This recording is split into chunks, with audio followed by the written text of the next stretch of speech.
Now in our 6th year, this is GabNet, the Great American Broadcast Network. Talk like you've never heard it before.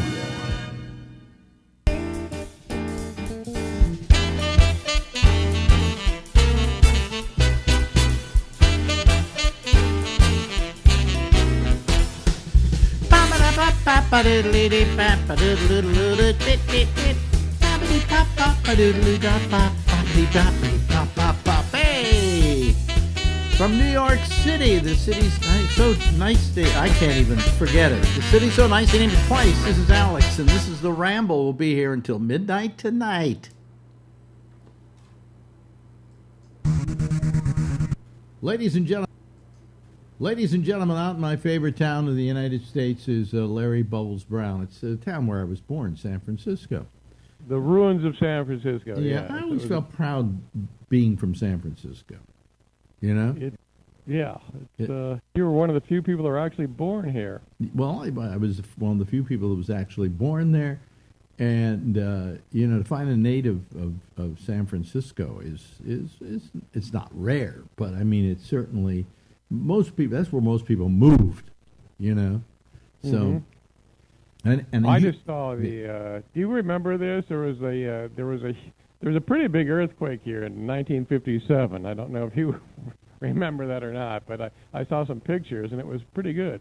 Really? I don't remember it. I would have been, let's see, at that time I would have been 17, and I'm trying to figure out whether there was an earthquake. I don't remember an earthquake back then, but there were earthquakes all the time.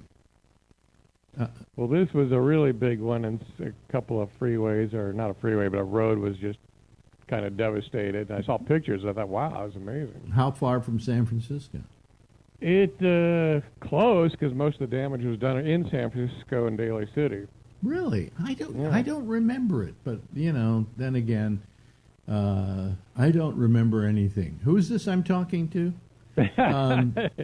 Governor Jerry Brown. Yeah, no, I start forgetting stuff. Although it's funny, I'm taking this pill called pregabalin, and I try to not take it every night, because like last night I slept 9 hours, and then I wake up and I'm loopy. Like I don't know if I sound loopy now, but I am. I feel loopy. You don't. You sound fine. I tend to remember more after I've taken that pill. Really? Yeah. I mean, we had a discussion about a week ago in which I mentioned certain names, like Kirsten Gillibrand. And so I didn't have any trouble, I think, except for Gary Coleman, with coming up with a name. So, I mean... That was it, Gary Coleman. Yeah, so I'm trying to think if I remember 1957. If I was just getting out of high school, or graduating that year, and I'm trying to think if I remember an earthquake, and I don't. But if you say there was one, I believe you. You have pictures. You can prove it. I just saw the pictures. Yeah, I'll try to send them to you. Yeah. I mean, the one I remember is the Loma Prieta, which is in 69? 89. 89, rather. 89. And I remember, well, apparently I don't remember it. I said it's 69. 89, and I remember that explicitly because, our whole neighborhood was decimated. Well, yeah, we were in the worst neighborhood for it. So. Yeah, down in the marina, which, everything it was horrible. But your building stood, so... Yeah, the building stood. Some of the buildings didn't make it. I remember there was one that was tilting right into, at a 45-degree angle. I mean, it was almost falling, and they were going to tear it down. And the person who owned the building said, "You can't tear it down. I won't allow it. We've got to shore this thing up and fix it." And they shored it up, and it's there to this day. Yeah, yeah. But, I mean, it was really leaning into the street, and they figured there was no way they were going to save that building. Yeah, I remember there was one that just pancaked it. There was one. Bay and Fillmore. There was one, yeah. Bay and Fillmore. God, how you remember these things, I have no idea. But that blocks away from me. Yeah. And the miracle was there was only one person in that apartment house, and he was on the top floor. And the whole building pancaked to the ground. So It was now a one-story building, and the guy opened his door and walked out. He walked out on the street from the third floor. From the third floor. To this day, he probably has if he's still alive, he has an amazing story to tell. That is a great story. But I mean, that building went. There were a couple other buildings that were, just couldn't make the grade. But it was quite an earthquake. Quite an earthquake. Well, it'd be wild if I had one in New York. Well, we know we do have a fault in New York. It goes right through Central Park. I thought I'd read that. Yeah, so it's not impossible. Oh, we've had quakes supposedly here. I don't know when. Even if the earth rumbled, you wouldn't notice it because every time a truck goes by, you feel it. So, but it's we have and the biggest, oddly enough, the biggest fault in the United States. I don't know exactly where it is. It's somewhere in the Midwest. Missouri. It's called the New Madras Fault. The Madras Fault. That was the biggest earthquake in the United States in 1804, I think. Wow, how do you remember this? I used to read this shit. It was in Missouri, but it was so strong it actually caused. It was felt in Philadelphia. Wow, but I mean, what did you have a curiosity about earthquakes? I did. Yeah, I used to read about the Madras Fault's amazing. It's because you don't think of earthquakes in the Midwest, but that was a huge one. But there was nobody around then, so I guess it didn't matter. I think the reason California is associated with earthquakes is how frequent we have them.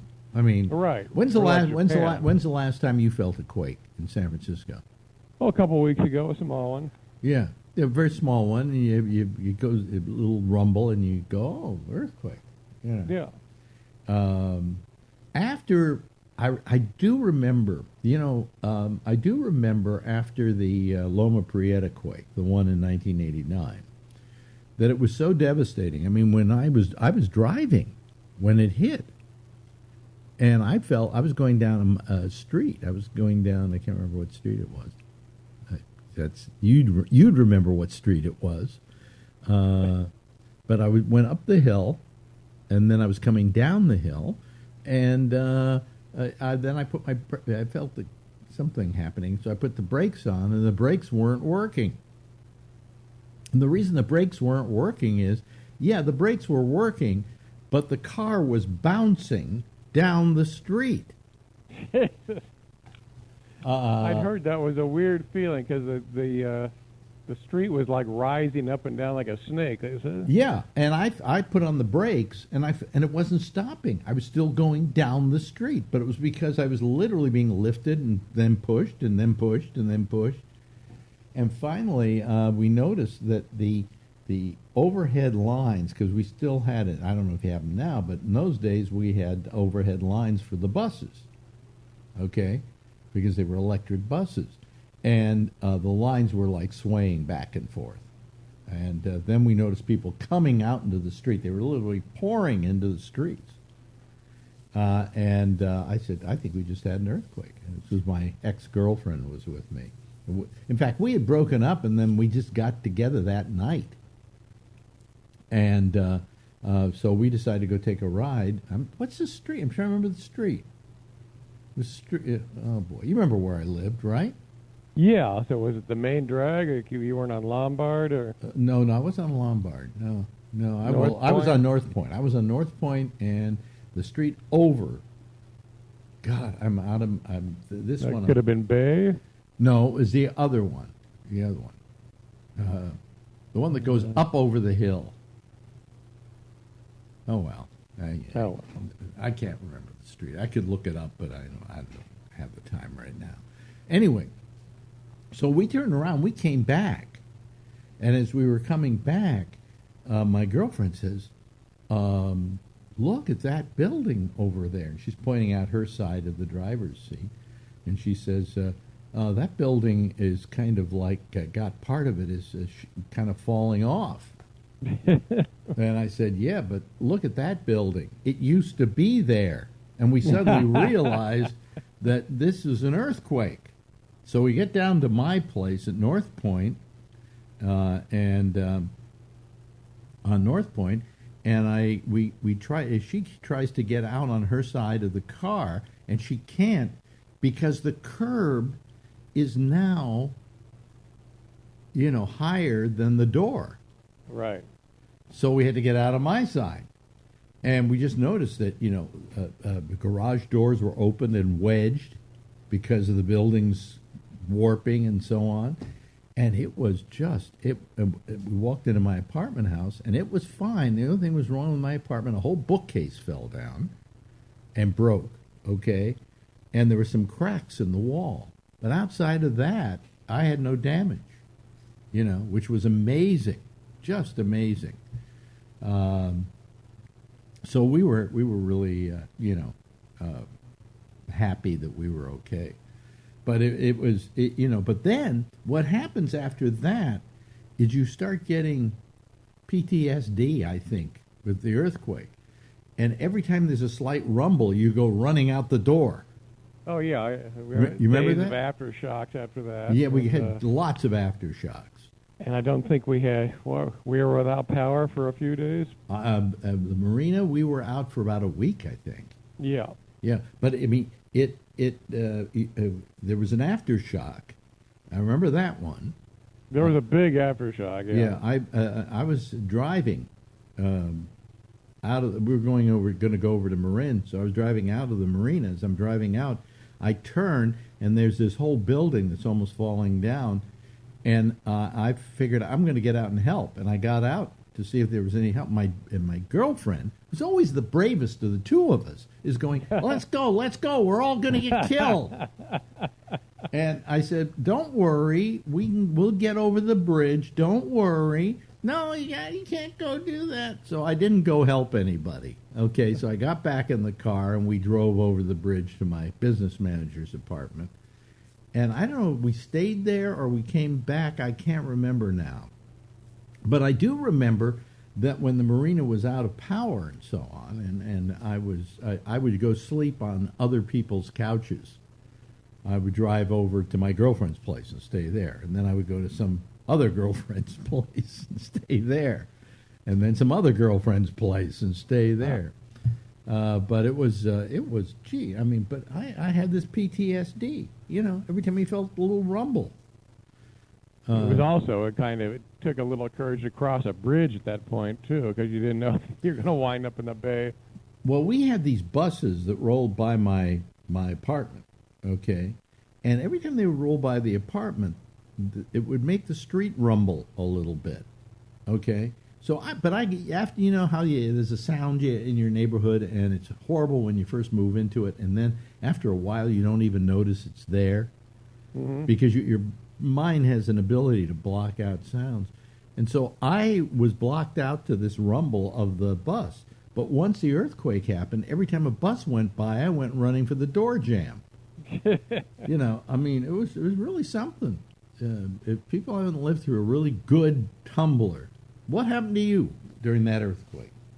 Let's see. I was actually going to go over to Tommy T's in San Leandro and watch the World Series on their big screen, and for some reason I decided not to. And had I done that at that time, I would have been on that freeway that collapsed, the Cypress Freeway in Oakland. Oh boy! So yeah, which could have ended this misery a lot earlier. But so what did you do? Did you stay home? I stayed home. Yeah, my parents lived in the city then. I went over to there, and they were on Franklin Street, and it was I was there when I remember how I thought, wow, that's a really strong earthquake, and then turned the TV on, and they showed part of the Oakland Bridge had fallen down. And yeah, what's interesting is we would have had more deaths than we had.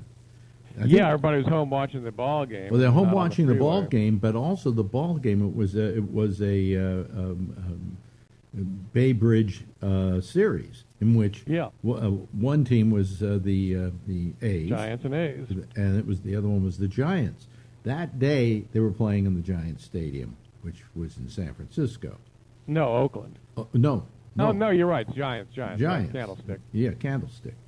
Had it been the other one, more people would have been killed. I mean, it would have been in the thousands, okay, because everybody would be going to that park, and then the freeway collapsed and pancaked. That's the freeway that collapsed. And, yeah. So we're very lucky that everybody was out at Candlestick. But right, and that was the, remember the guy that he was under the freeway, trapped for days under the freeway, Buck Helm. Buck Helm? And you remember the name of the guy? I remember the name, and I had a joke about it because they pulled him out under the freeway after days, and then they took him to as soon as he got to Kaiser, that's when he died. I had a joke about that. Yeah, he wasn't dead till they took him to Kaiser. Yeah, right, exactly. He survived under the freeway for days. Kaiser got rid of him in an hour. Well, now Kaiser, by the way, is a hospital system in California. What we call an HMO now, but at that time, I think it was just Kaiser. Kaiser Permanente, which was started by Henry J. Kaiser for his employees, and then it was expanded to the public. And it was kind of a socialized medicine place. You paid a small amount of money. You usually had to be a member of a union, and you got to go to there. And I had Kaiser care when I was a kid. My father was a member of Kaiser because he was with the musicians union, and it was offered to them, and it was cheap enough, So and for all the jokes, it actually isn't bad. It's just well, you used to just brutalize them. Oh, yeah, you have to. I think I call Kaiser doctor-assisted suicide. Yeah, well, I always use that quote. I always use that quote. It's one of my favorite quotes of all time. But I remember for a while there, you could actually see your doctor for $1. Yes, yes, that was it. Yeah, and it was a good medical system. Really was. Yeah, well, that was the plan. Richard Nixon he saw how the Kaiser system worked, and he was ready to make national medicine for America. And who stopped it was, ironically, Ted Kennedy, because Ted Kennedy wanted the credit to go to him, and he didn't want Nixon to get it, so they blocked that. Wow. That's interesting. Yeah. I thought, you'd think Ted Kennedy would be all for it. Well, I think he wanted his name on the bill. I think that's why. Is that what he wanted? Yeah. Okay. That's what I've read, so I should double check that. But. Well, we venerate Ted Kennedy for a couple of reasons. Number one, he was a Kennedy. And number two, he died. One of the few Kennedys that died not of a gunshot. Yeah. Well, I mean, it still was something that affected his head, but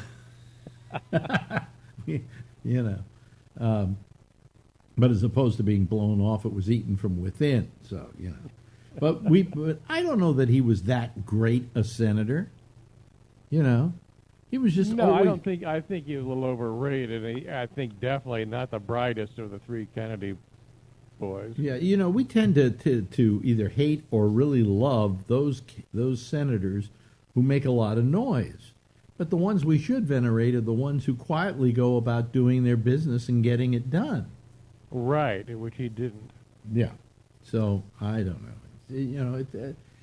But anyway, so do you realize we've gone from the earthquake to Ted Kennedy? How did we do that? In one fell swoop. Do you ever wonder when you were in a discussion with somebody how you started out at one point and you wound up at another point and you couldn't figure out what the link was between those two things? Yeah, sometimes you go back through a conversation, you think, okay, how did we get to there? And sometimes you can find out where you derailed and went to another subject. Yeah, but, usually that was happening when you were stoned. You're sitting around passing a joint back and forth. And by the way, I want to ask you a quick question before we go. We're running over, but I don't care, to be honest with you. But this is a question. I asked Durst this the other day when I was talking to him. I gave him a call to see how he's doing. And he's doing good, by the way. His leg's starting to come back a little bit. Yeah. But anyway, I And I was thinking about this the other night. I was falling asleep, or I was sleeping, and I woke up and I thought about this, and I went back to sleep, and when I woke up, I thought about it again, and when I fell back to sleep, I thought about it again.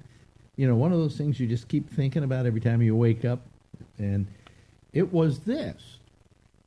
I have you on, I have Durst on, I have Pearl. You know, and Kravitz. Did I mention Kravitz? No. So there are four of you right there. Okay, and me, another. What do we all have in common? Not besides you guys being comics and me being whatever I am. We're men? No. What else do we have in common? Can't think. There's so much. Well, I'll tell you. None of us have children. Oh. Now, You're right. I started to wonder. I asked Durst this. Why is that?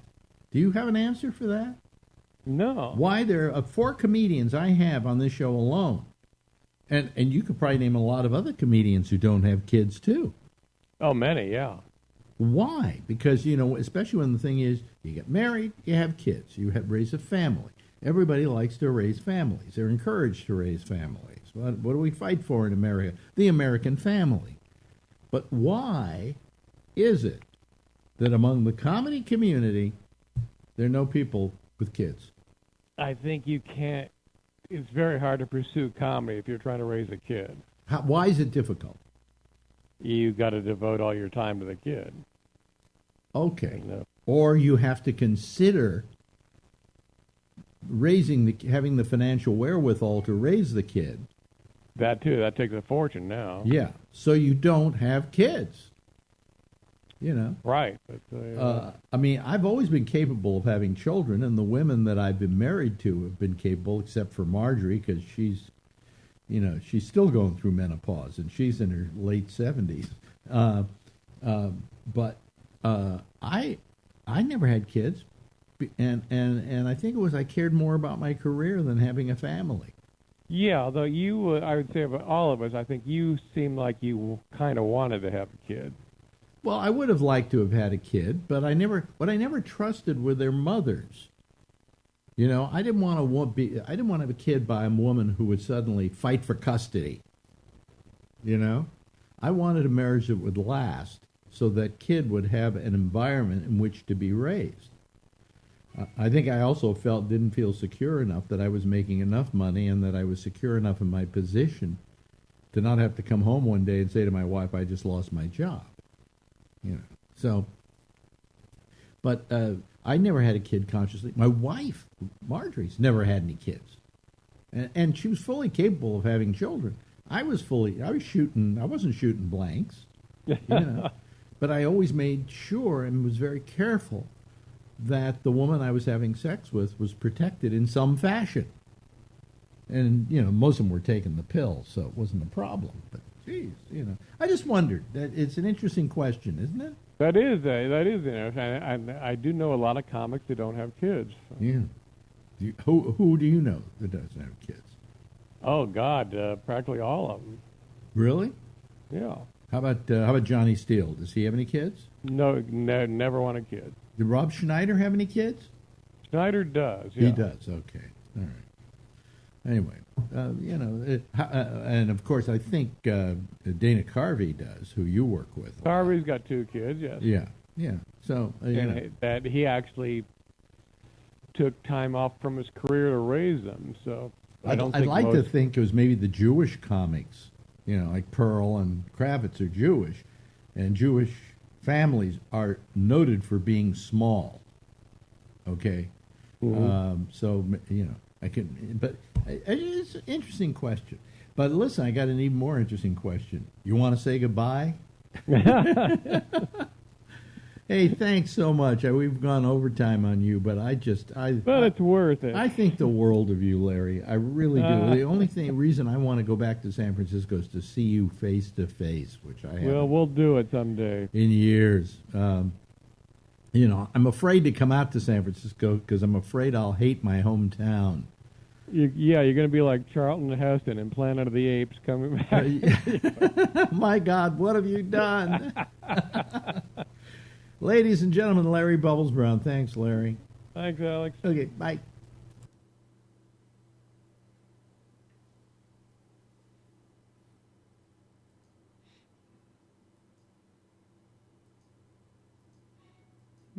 Well, I don't know.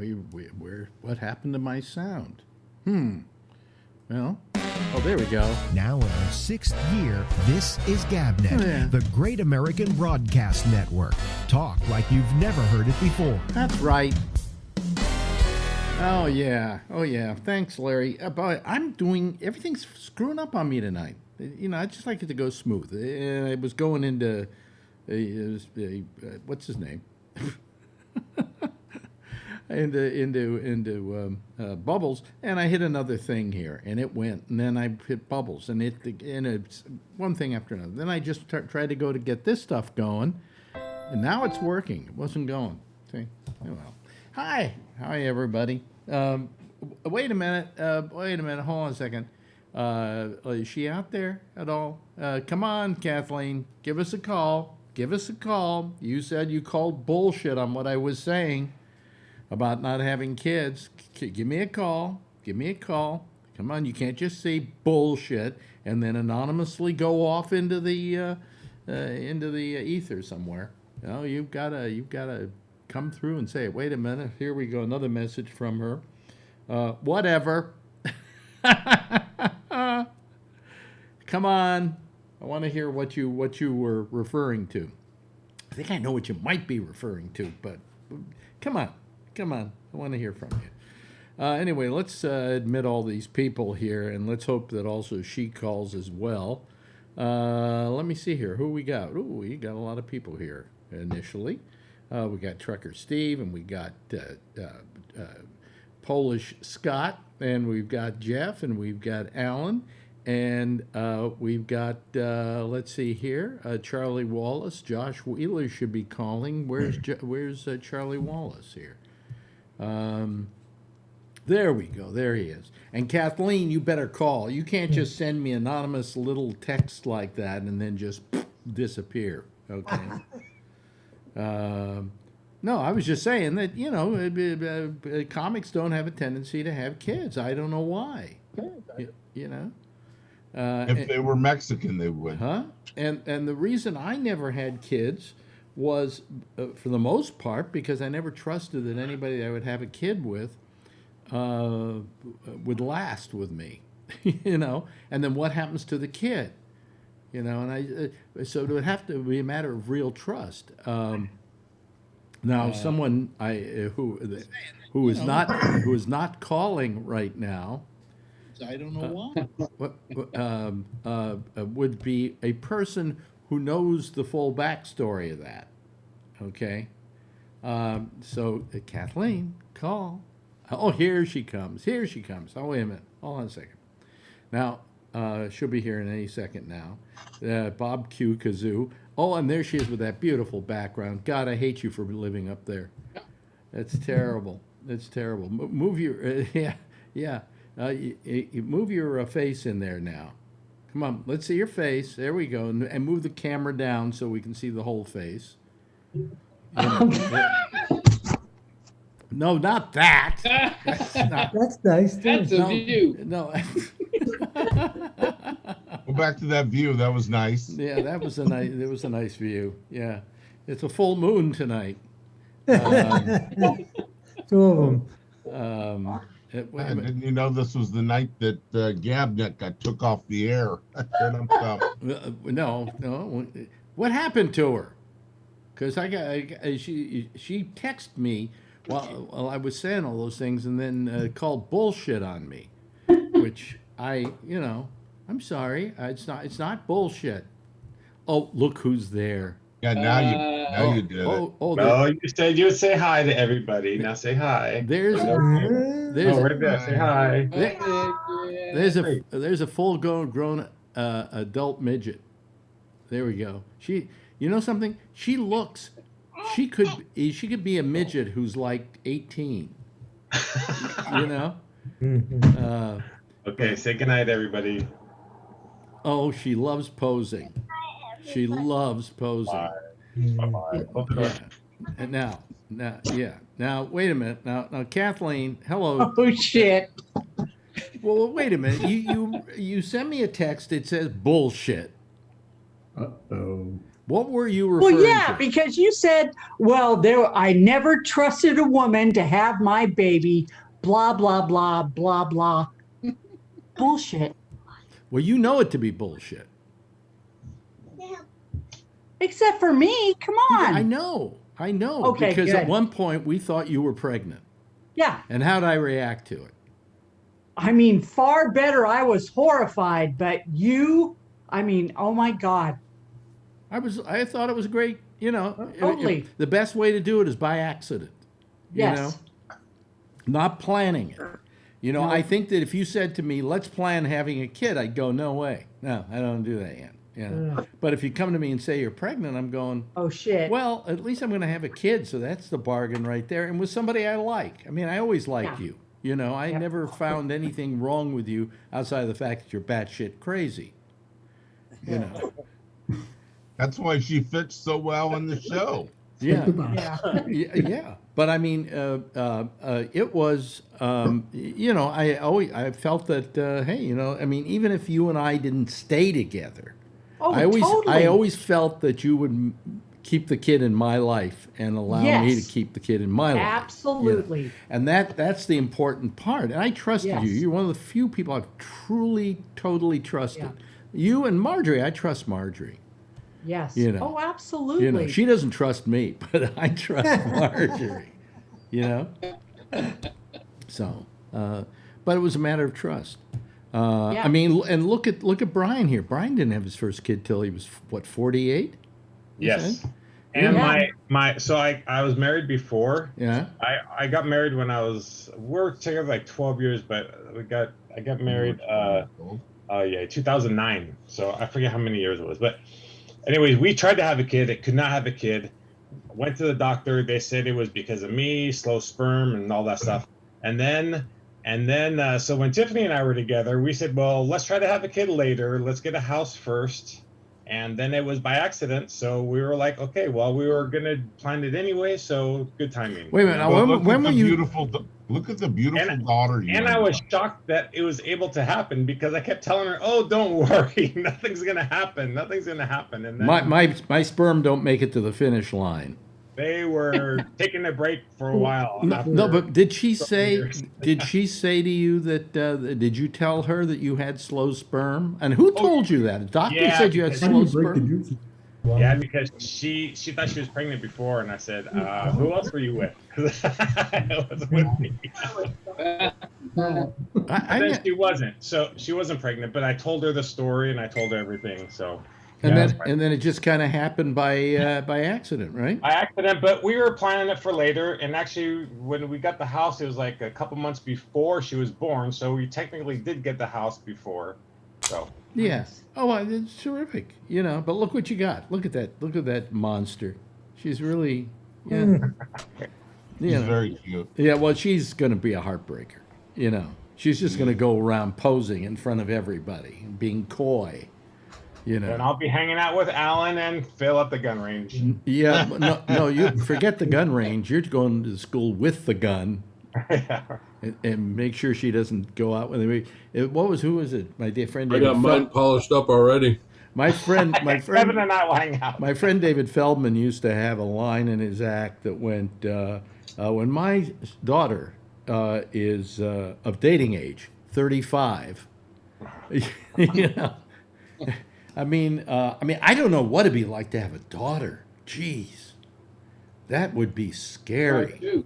I mean, I know I know how to take care of a son, you know, because my father took care of me, and so I know how you do that. But I don't know if I had a daughter having to go through all the different crises You know and what? so on. You know, I became pregnant. I got pregnant at 40, had a miscarriage, and within 2 weeks, got pregnant again. And Wow. my OB was telling me, man, women your age would kill for your reproductive system. So I remember finding out that I was having a boy, and I remember calling Simone And I go, okay, we're having a boy. Pick a name. And he goes, I like Marlon for Marlon Brando, Sean for Sean Connery. And I said, you know what? Let me look up Sean. Yeah. Yeah, so he was, and what's funny is that Sean and David Letterman's son are the exact same age. I'm the exact same age that Dave Letterman's gal gave birth, and Simone was the same age as David Letterman. And your 58, son's tall too, like his son. 41. Yep. Yeah. Wow. When did you have your kid, Brian? Huh? When did you have your kid? 48. When I was 41. Oh, you're going to be in the same boat I am then. Yeah. Yeah. I had mine in 47. Yeah, same. Yeah. He's 16 now, and I'm 63, and ready to cock that barrel. Yeah. Plus I have older kids too. Josh, Josh, you don't have any kids, do you? Nope. Nope. Okay. Charlie, we know, has what? One? Three? Oh, your Two girls sperm and a weren't boy. slow at all. No, and she wasn't supposed to be able to get pregnant because she had so much scar tissue. Really? After the That's third what they time, I always got say. snipped. Yeah.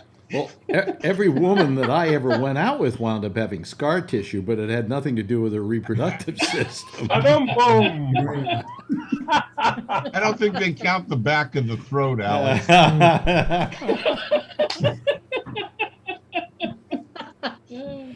And my mom died when I was 13, and so her name was Adrian Diane Neary. So we named Adrian, obviously Adrian, and her last name is my last name, so it's Adrian Neary. So sort of keeps the name going on. So it's pretty cool. That's very nice. It's very nice. Yeah, yeah. The only person that I ever named after my father was me. Yeah. My father's name was Alex, and when I was looking for a showbiz name, I'd been using Jerry Bennett. No. I like it. When I was growing up, I liked Jerry Lewis, so I took Jerry. And it sounded like a good radio name, Jerry Bennett. I took my first name, and then all of a sudden, I go in the service, I come out, and I get this job in Houston, and they say. Then I was James Bond there for a while, and then they said, "Well, we want you to just do a talk show. What name do you want to use?" And I mulled it around. I was going Jerry, Larry, Barry. I didn't want to go back to Jerry Bennett, okay? And then all of a sudden I thought my father had died recently, and it would be a nice tribute to him, just call myself Alex. Yeah. And so I became Alex Bennett. And that's, it was a totally original name. I don't think I've heard it anywhere else in the business particularly. Oh. But that's how I honored my father. And I'm sure that if I had a kid, a male kid, I might have named him Alex. But then everybody would start calling him Alex Jr., which legitimately he wouldn't not be. necessarily. Yeah, that'd be confusing. Yeah, he'd be Alex Schwarzman. He wouldn't Yes. be What was your father's first name? Alex. Yeah. Yeah. Oh. Alexander, actually. Yeah. Normally it's the mic that Jeff has off. This time he had the speaker off.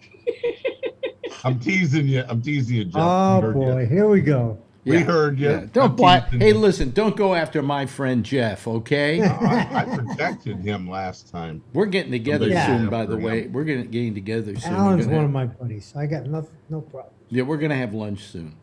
We got to do it. You got to come down. Hey, here. wasn't your dad a violinist? Yes. Yes. Yeah. Really? Professional? My dad played the violin. Let me put it this way: so professional that's the way he earned a living for me, so I could grow up and eat. Wow. Uh-huh. Yeah, and then the bottom fell out of the music business. Do you know what happened? Rock and roll. Well, not exactly. Close. But what happened was, after World War II, it slowly became popular for combos to exist. And a combo, you don't have strings. Yeah. So the violinists weren't in as much call for. So he was, at that point, he started working like the Curran Theater in San Francisco, and he used to play at the Fairmont Hotel with Ernie Heckscher's orchestra and with Eddie Fitzpatrick at the St. Francis. And so he had to play with these bands, but they slowly started going to combos too. It was just cheaper for establishments to have combos, and people would dance to combos as easily as they would dance to a dance orchestra. So he finally, the work dried up, not because he wasn't a good musician, but because there just wasn't any work for a violin. If he had played trombone, he probably would have kept working. You know, if he had been a guitarist or whatever, of course he would keep working. But so he became a real estate agent. That was his way of paying the bills.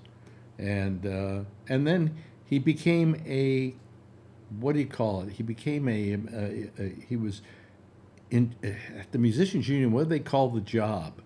Studio? Huh? Studio work? Studio stuff? No. He was with the Musicians Union, and he Enforcer? no, you could call him an enforcer, but it wasn't really it. It was more like he would be assigned certain. No, that isn't the term I'm looking for either. But there was a term for it. Bigger than a bread box? Or organizer. We could stay here and try and figure out what the term is all night, but I don't Okay, have you it. got it. Okay. Anyway, he became a representative of the Musicians Union at certain venues, and he started.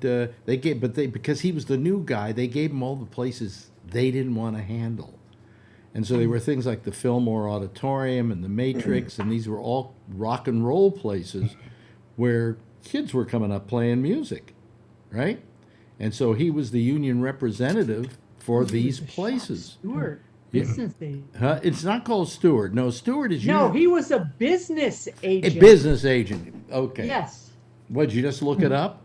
No, I was a liaison at UPS. I was a liaison between Marty Freitas, Local 70. God, I loved Marty. Yeah. And United Parcel Service of America Incorporated. Yeah. He's a business agent, is what they were called. I was right in between. And he really loved his job. He said, I enjoy being with these kids who are new at music and starting to come up with stuff, and they're such great musicians and so on.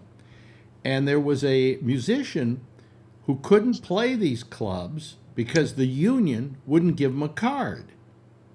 And the reason they wouldn't give him a card is that you had to go in and prove to the Musicians Union you could read music. Oh, boy. That was a requirement. Well, because unions usually, their whole thing was, you got a plumber, you want to make sure the plumber knows how to do his job, and so he's got to show his ability, and he has to be an apprentice for a while, and so on. But in the case of this person, they couldn't read music, and my father thought he was just one of the best guitarists he ever heard in his life. And he went to the Musicians Union, and they said, well, we can't give him a card. We can't allow him to join the union because he can't read music. He says, can I bring him in and you can listen to him play? Yeah. And they went, okay. So he brought him in, and this musician played his guitar, and they were all in rapture. And after it was over, they said, okay, Alex, you made your point. We got to change the way we do business around here. We've got to make sure that a musician can do his job, but do it really well like this kid just did. And they gave him his card, and the rest is history. His name was Steve Miller. Oh, Wow. nice. Wow. And when my father died, Steve Miller sent a note to my mother saying, your husband gave me a career. Wow. Sure did. And it's a great story. It's a great story. Yeah. And actually, between my father and Steve Miller, they broke this rule at the Musicians Union that you had to be able to read music. So, in those days, most musicians would have to read music because they'd be sitting in a pit of an orchestra in the Curran Theater for a musical or whatever, and they have to be able to read off the pages. But Eddie Van Halen was the same way. yeah. And then we got He admitted stuck in an with- interview he couldn't read music either. Well, there were a lot of people, a lot of kids That coming guy up. was so good on that guitar. A lot of kids coming up at that time who couldn't read music, but they sure knew how to play. I remember Jimi Hendrix was the same way too. Yeah. Yeah, most rock guitar players never could read music. It You know, I would don't- help if they did. Okay, it would Yeah. make life easier on them. I'm sure that people who were like playing with the backing, people like Sinatra and so on in Yeah, yeah. Hollywood. What's the name of the bunch of guys who were considered the best musicians around? They were guitarists and drummers, Hal Blaine, and so on. They could read music because they had to be handed music to play. Yeah. So, But they didn't write music. They played it. they played music, yeah, Yeah. and you really cared that they could play it well, and it became a different business. They were musicians union was still working on what I call old tapes. Oh well, if we're going to hire somebody and send them out for a job, we have to make sure they can read the charts. And at one time, I guess that was true, but after in the 1950s, these kids started happening and were great musicians who didn't need to read music. Hell, they were inventing it, So it's a great story. But, Like Elvis. Like Elvis. yeah, like Elvis. So My youngest son is a musician at a certain level, and he works for this music company, and he knows all the composers. he knows all the composers. Yeah. He focuses on classical music. Oh, okay. Nice. All right. Nice. Yeah. Yeah, I think you met Andrew once. Yeah, I think I did. As a matter Yeah. of fact, I think you brought him down to lunch with you once. Right. Yeah. He has a lovely family too. I hate him. I'll be looking my mailbox. I didn't tell you the one thing though, is I have a daughter too. Hmm. I'll be looking in my mailbox for a DVD from your son this weekend, Jeffrey. Yeah, a whole. Yeah. Believe me, I have a hard time finding out where he lives. Oh. Well, Josh is had trouble with his computer, I would imagine, right, Josh? Yeah, internet seems a little slow tonight. Yeah. Yeah. Hopefully it's working. Yeah. My internet working fine tonight. But anyway. I like the hat look better. And Alex. luckily, this thing hasn't crashed on me all week. So. What? I like you with a hat on better. You like me with a hat on better. Well, you're gonna have yeah. you're gonna have to fight with Kathleen over that one. Well, just calm me down. Like, oh, I hate it. Why do you hate it? Oh my God, you're fine without a hat. Yeah, I know. I'm fine. I'm a real fox. Uh, Let's see if I can say this. Fine. Fucked up, insecure, neurotic, and emotional. What? Is that what fine stands for? I got a laugh out of it. Sorry. You were talking. where do you live? You a were good talking. sense of humor for a cop. Yeah, I do. Everybody thinks that. So yeah. I like Fucked up, it. fine. Fucked up, insecure, neurotic, and emotional. By the way, I'm watching the sun go down behind Kathleen's head, It's very nice. and Very and nice. and the skies and so on, and I would go, boy, do I miss Northern California. Yeah. I Come know. visit. Yes. You could sit out in my front yard and look at the sun go down too. Yeah, but I mean, all I'm saying is there's something about Northern California that just I mean, I was born there, I grew Yeah. up there. It's my turf. You were born in Northern California, weren't you, Kathleen? Yeah, Yeah, where exactly? I forget. San Leandro, San Leandro. Okay. so- Oakland, East Bay. Yep. Oakland for me. Oakland Kaiser. Oakland Kaiser. You were talking about Kaiser earlier, yeah? Oakland Kaiser. Yeah,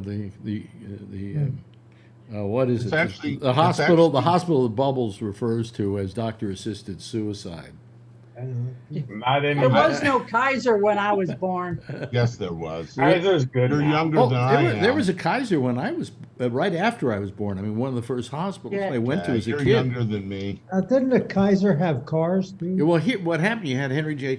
Excuse me, I got something stuck in my throat. Yeah. Henry J. Kaiser was a guy who made. Well, he made. I think. I don't know what he made initially, but then he created cars. Boats. Yep. And Boats for the war. Boats for the war. Yep, in Richmond, California. Yeah, and after the war, he Aluminum, started wasn't a he? car company called the Kaiser Automobile Company. He had the Henry J. was his big car, and it actually on the front the grill looked like a set of lips. Anyway, huh? Fish lip. What? Like a fish. What'd you say, John? I thought it was aluminum. I think it was, yeah, yeah. And then of Yeah. course you had Kaiser foil. That was the other thing. With Yeah, aluminum. Kaiser aluminum. But he decided he wanted to be able to have a medical plan for his employees. So he created Kaiser hospitals.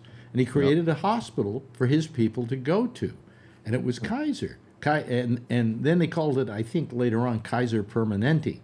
Yeah. And when my father joined it, they decided to add on to the people who worked for him who could go to this hospital, people who, there's the Kaiser right there. That's the the Kaiser Manhattan. Yeah. Wow. Yeah. That isn't the one with the lips, though, is it? No. No, that's the Manhattan. Yeah.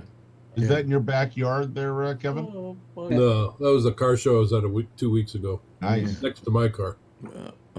Yours is the one that looks like a car sucking a lemon there. Is that what that is? Yeah. Yeah. Also known as the Kaiser Permanente. We lost Josh again. Bad night for him. Yeah, he's doing his router now. Yeah. Anyway, so he then started to allow union members from various unions to start joining the hospital. And that's when my father joined it, because it was great. You paid a couple of bucks a month, and your whole family was taken care of. It was a great deal, you know. And it wasn't an HMO at the time. What it was a hospital you went to, and you had it was the first thing that we got to know as what do you call it? Hospitals. You know. Oh, what am I? Managed medicine? No. It is. Not an HMO, but it was the closest thing to socialism you could get. Okay, I mean it was just a hospital, and when you went there, you didn't necessarily have a doctor. They assigned you a doctor, and I went there as a kid. That was my hospital to go to when I had something wrong with me. You know. Me too. I'm a Kaiser baby.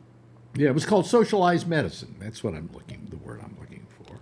And it worked. It worked really well. And I grew up on Kaiser. They're still a not-for-profit.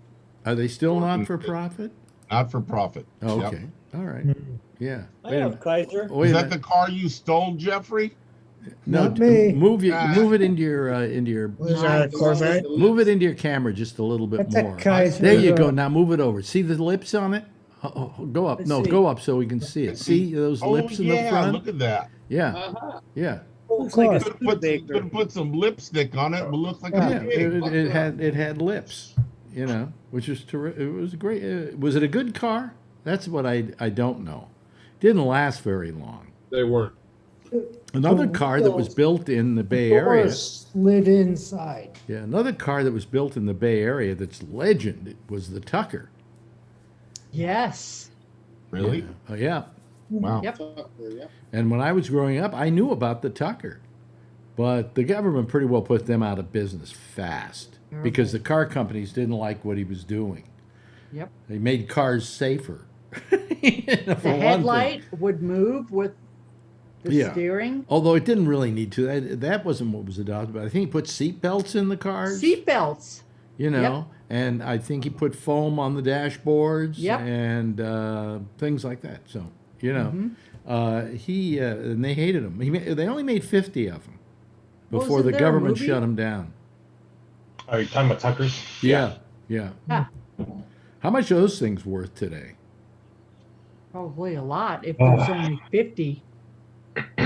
Yeah, one of my friends built two of them. Mm-hmm. He's a really good builder, so they're really up there right now. Well, what happened was when they made the movie Tucker. Yeah. Jeff Bridges. Coppola went out and found all the people who owned Tuckers. Wow. And said, "Come bring them. We need them." And I think he got about 45 out of the original 50 that still exist. Nice. Yeah. And they're all in the movie. But what a story that was. Totally. But Kaiser was another guy. A lot of people were trying to start. What is that car?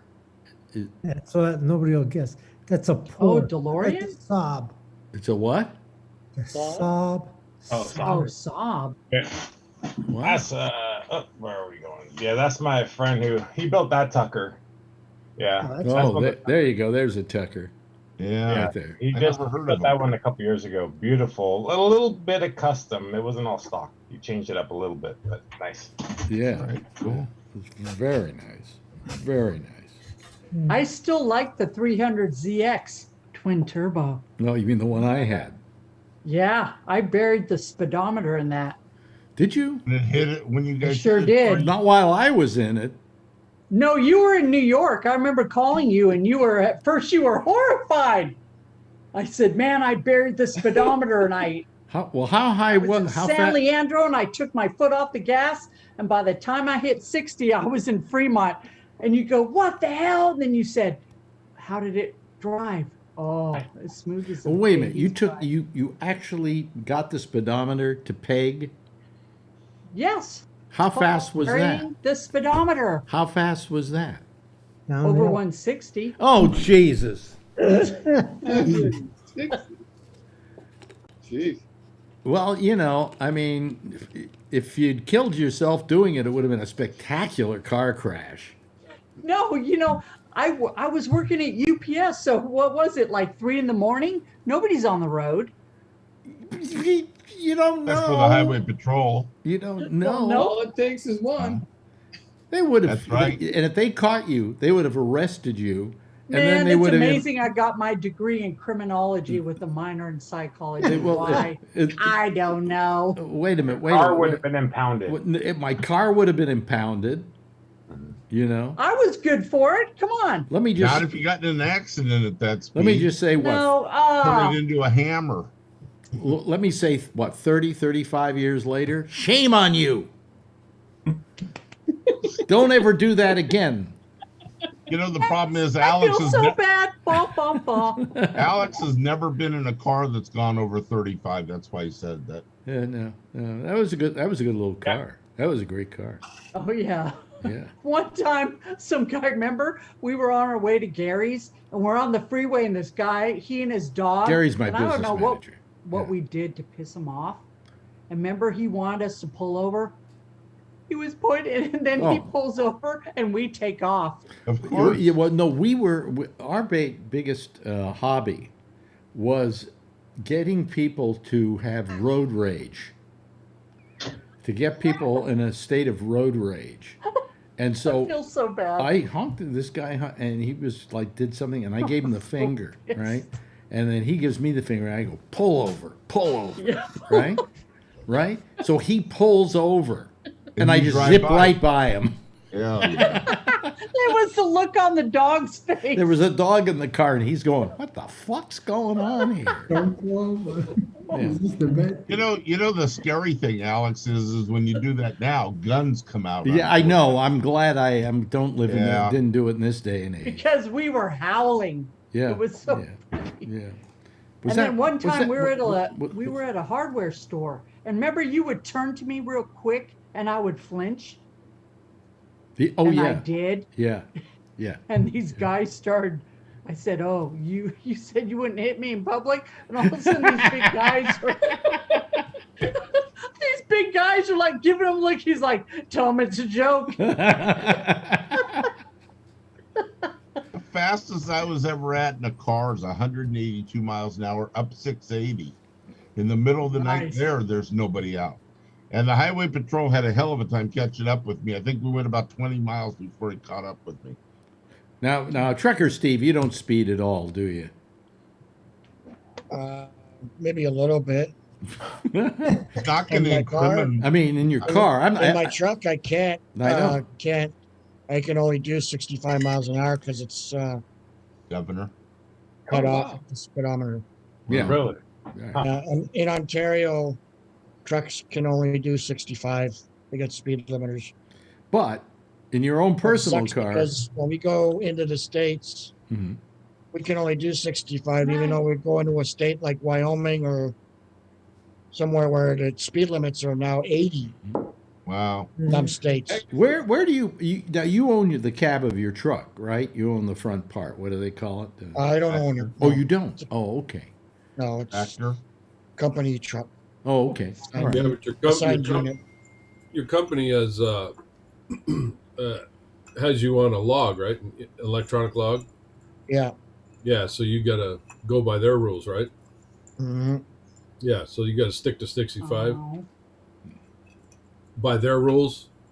Yeah, well, the truck is governed. I Yeah. put the throttle down as far as I go. Yeah, I yeah. only do 65. Is there a certain danger in that? Like if you want to avoid something or there's a It potential can be a pain accident? in the ass, yeah, when you try to pass pain in the ass somebody. when you're trying to pass somebody. Yeah, Wow. because another truck could be governed at 65 and you're out there stuck, and he doesn't let off. You're just sitting there doing this.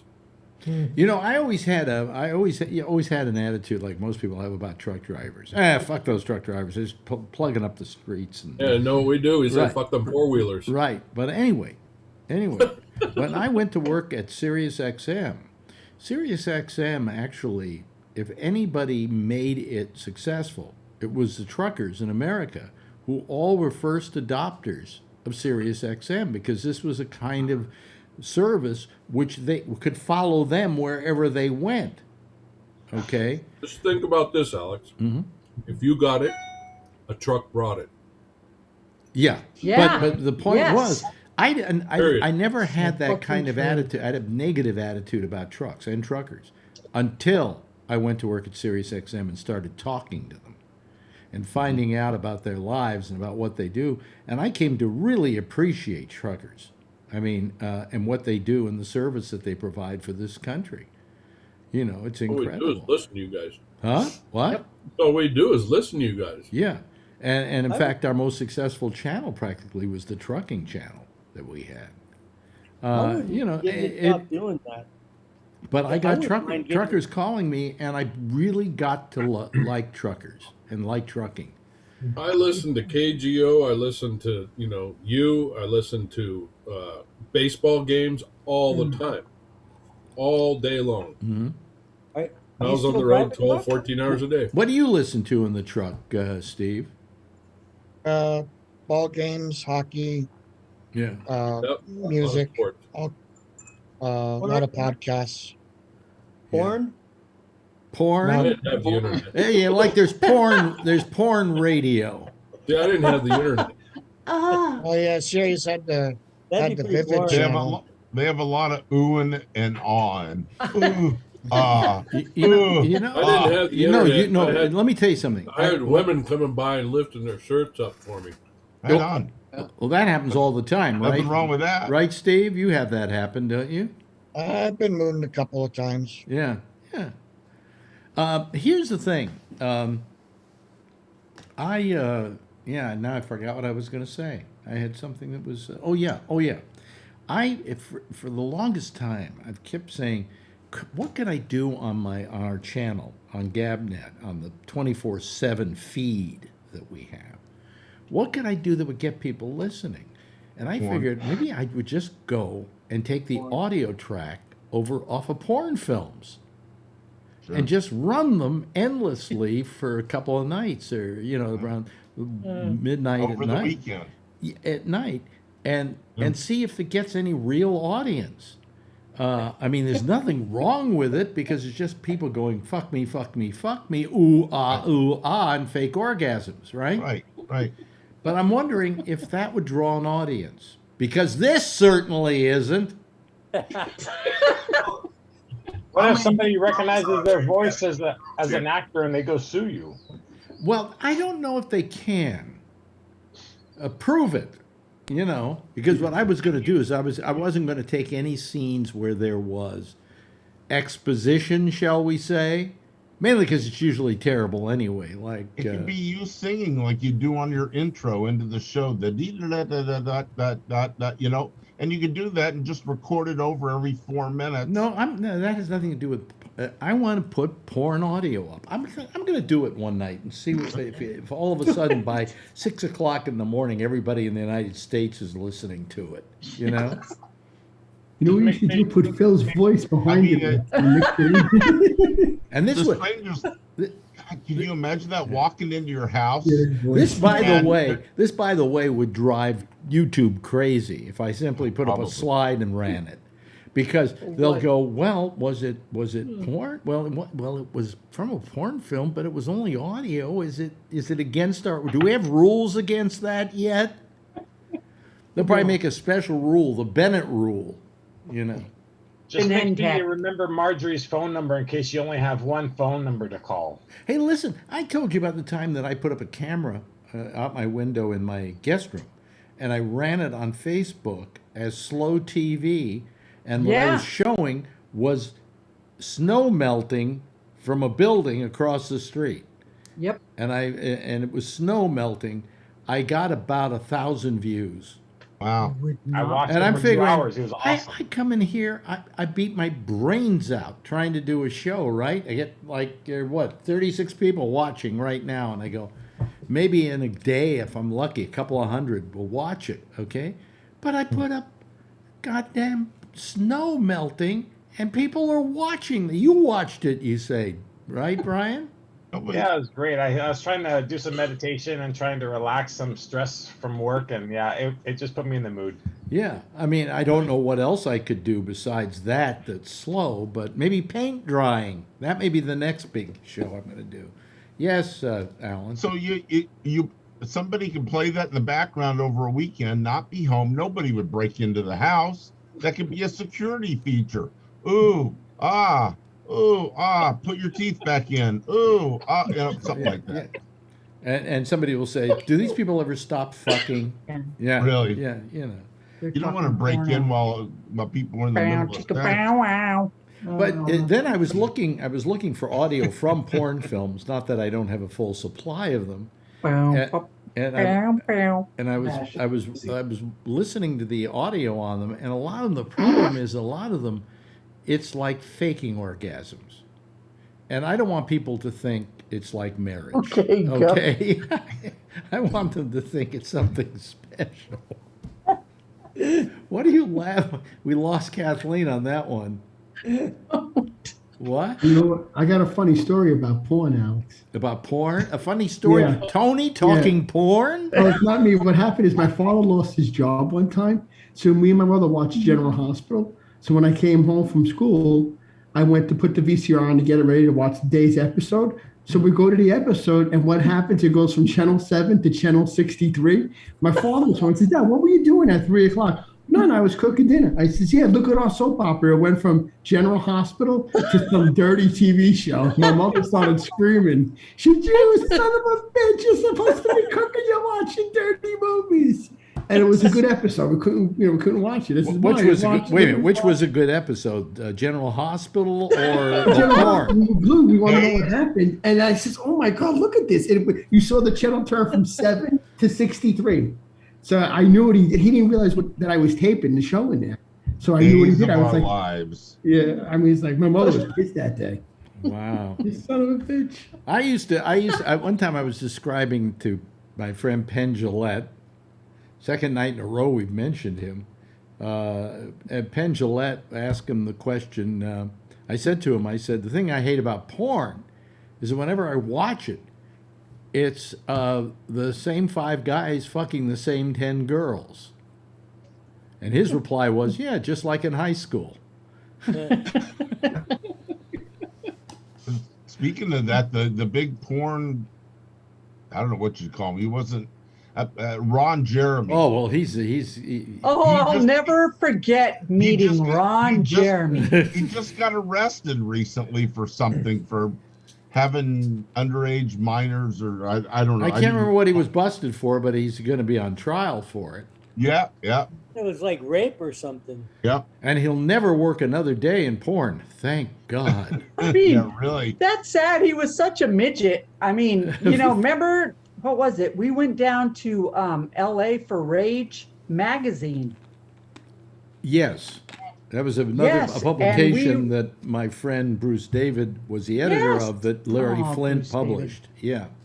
Yep, we ran into Ron Jeremy, and he looks at me, and he looks at you, and he goes, "She's not," and you said, "No, she's a supervisor for UPS."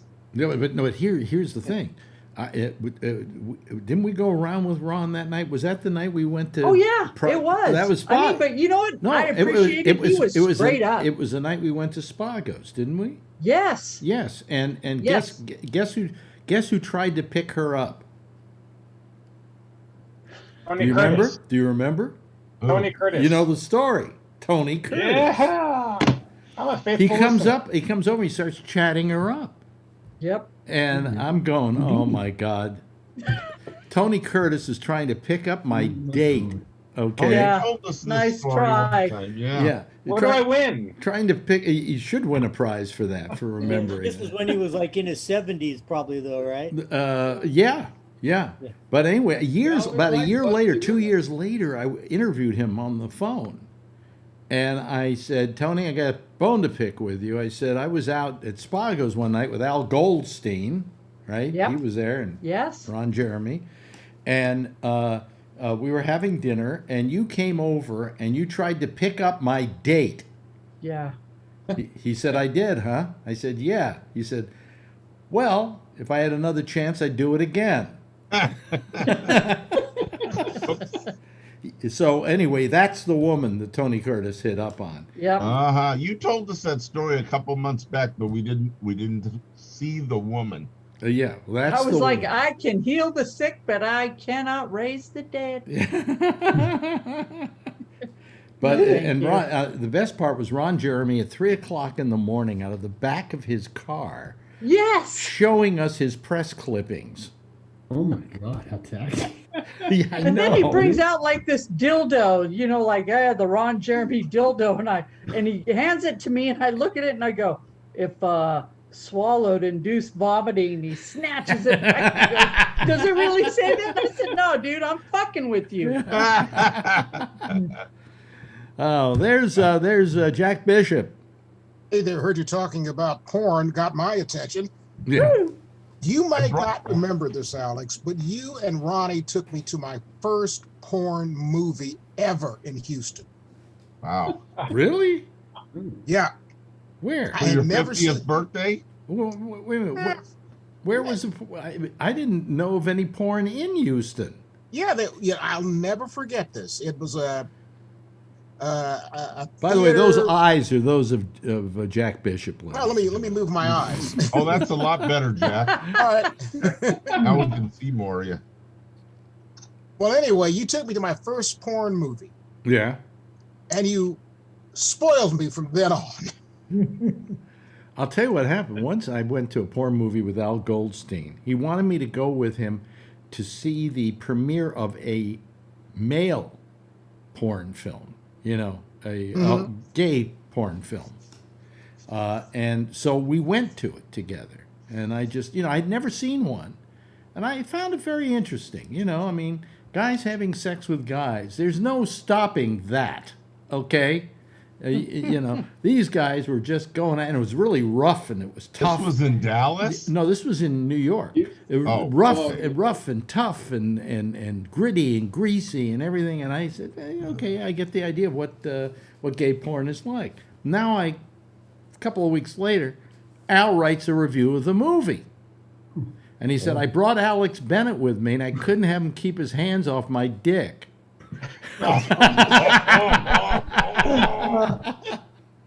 But you know what's interesting? You talk about I can't imagine going to a theater and watching porn. Yeah. I've only watched porn in private. You know something? It is a private endeavor now. Theaters, why we ever had, I guess we had porn theaters because there was no other place we could show them. Yeah, that's right. We didn't have No video. other word. I remember there was a porn drive-in down in San Jose. Oh, they had one up in near Santa Rosa. Yeah. There was a porn drive-in in Fort Worth, Texas. This is when I was like a teenager. We would go down there and hop the fence and watch porn. Forget We were hopping like the fence. On the one between Santa Rosa and Petaluma, it was right on the highway. Yeah, on Highway 101. And it was a drive-in Yeah. theater that had gone into disrepair. I mean, years of people weren't going there anymore. So they switched to porn. And as you're driving down this highway at night, here's a giant dick going into a giant vagina. And cars are swerving off the road. I mean, it was a traffic hazard. Everything. Yes. A friend of mine went to the snack shack or whatever you call it. Snatch. And slipped on some Coca-Cola or Pepsi. And I said, how do you know it's really a soft drink and not? Yeah, right. Yes, yes, Jack. You know, if you really want to see porn get fucked up, go and see or have a porn showing with some psychotherapists. What? I have a bunch of friends, you know, who are psychologists and counselors and things. So we go to see Deep Throat. And after the movie, we're sitting around talking about it. And it was like nothing but analytical. Well, I thought it was mildly titillating. You know, it certainly didn't have much romance or whatever. And finally, one of the ladies who was the sister of my first wife, you know, she introduced me to my first wife. Okay. And she said, I don't know about the rest of you, but when she swallowed that dick, I damn near came in my jeans. And I said, finally, somebody who really got into the movie. Well, you know, I people say, what do you do when you watch porn? And I said, the only thing you can do when you watch porn, jerk off. And if you can't jerk off to it, it isn't porn.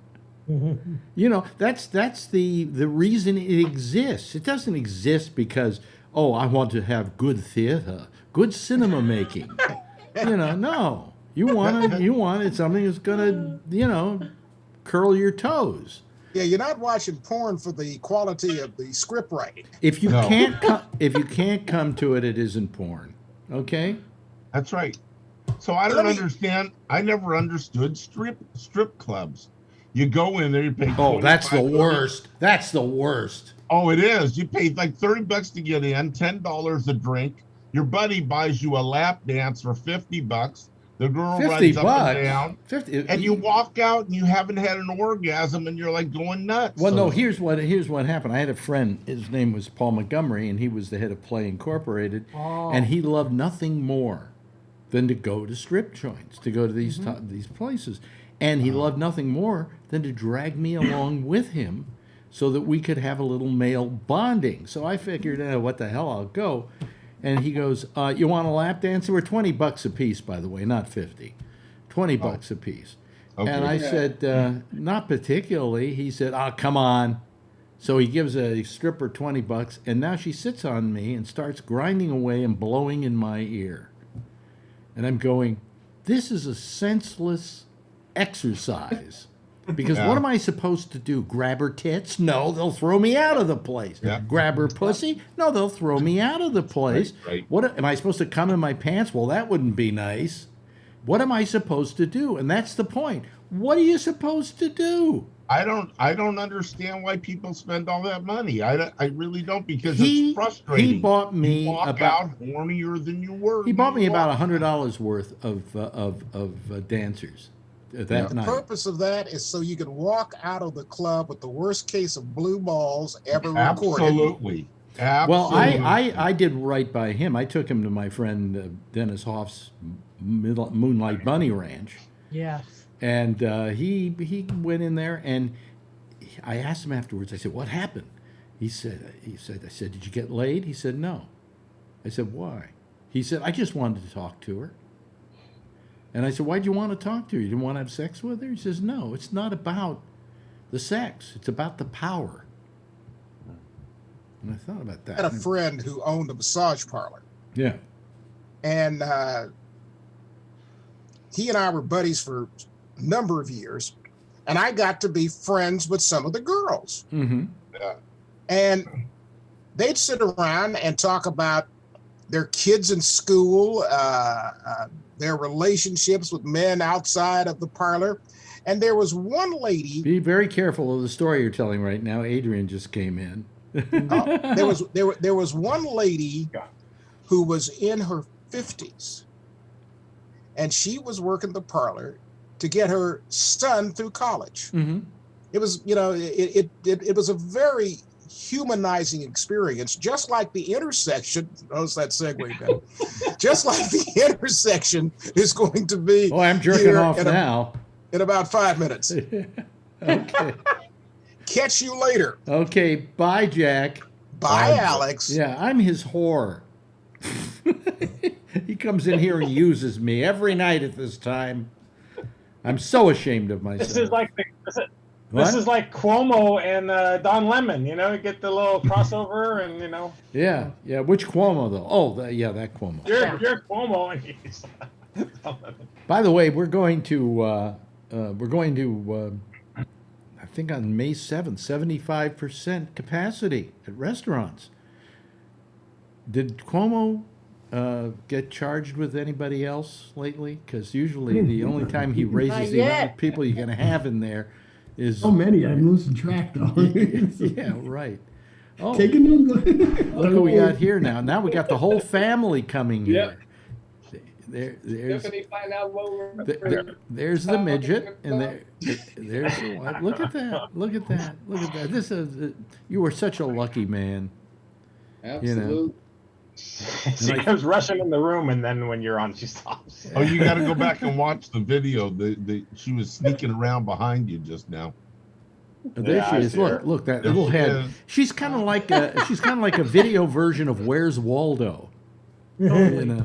Every now and then that little head pops out and she waves. And there's her head. See down there. I saw her. There we go. Yeah, where's Waldo? Where's Adrian? Oh, there's Adrian. I see Adrian. Okay. Oh boy. Well,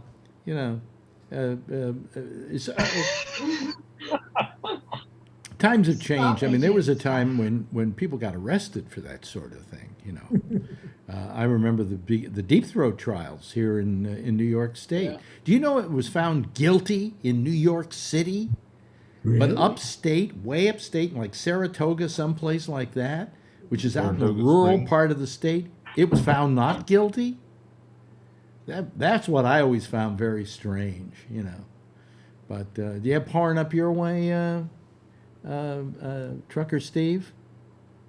Is he still here? Oh, there he is. Yeah. Do you have it up there? What, porn in Canada? Yeah. I think so. Yeah.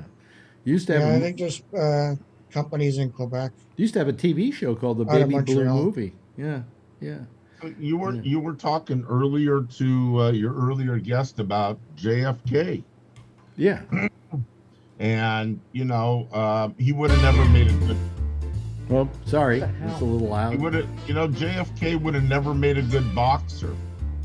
He couldn't take a shot to the head. Is that the joke we're gonna have to leave with tonight? Somebody tell a better one. Sorry, it just came up over my. No, leave it here. Alan killed the show. Leave it here. What a way to end the week. Jeez almighty. And it's going to go all weekend. That's great. Yeah. We could leave with something intellectual from Josh, but by this time I think he's probably given up on the idea. Thank you Josh, say something. Thank you to Scott. Okay. And thank you to Jeff, and thank you to Alan, and thank you to Trucker Steve, and thank you to Charlie, and thank you to John Larkin. Thank you, Schmoody. Thanks for the memories. Thanks for the memories. I don't know. Anyway, yes. Thank you, Tony. Good seeing you again. Yeah. And, of course, Kevin and Josh. Always good to see you here. And, of course, Brian Neary and his gang of idiots over there dropping in every now and then. Is Adrian gone? Yeah, she's gone. Okay, then I can say bad language. Anyway, thank you all. Why don't you all give a big wave goodbye? I'll give a big wave goodbye to the rest of you. Okay, there they go. That's our gang for tonight. We'll be back again here on Monday at 4 o'clock. With our pop-up show, which is only on Facebook, okay? So you have to go over there to watch it. And then on Tuesday night, we'll be back here at 10:30 Eastern Daylight Time. Same time, same station in life. And in the meantime, as always, if you see her, tell her I love her. And by the way, wear a mask, get a vaccination, and do be safe out there, okay? Have a nice weekend, everybody. It's going to be a beautiful one. Masks are slowly coming off.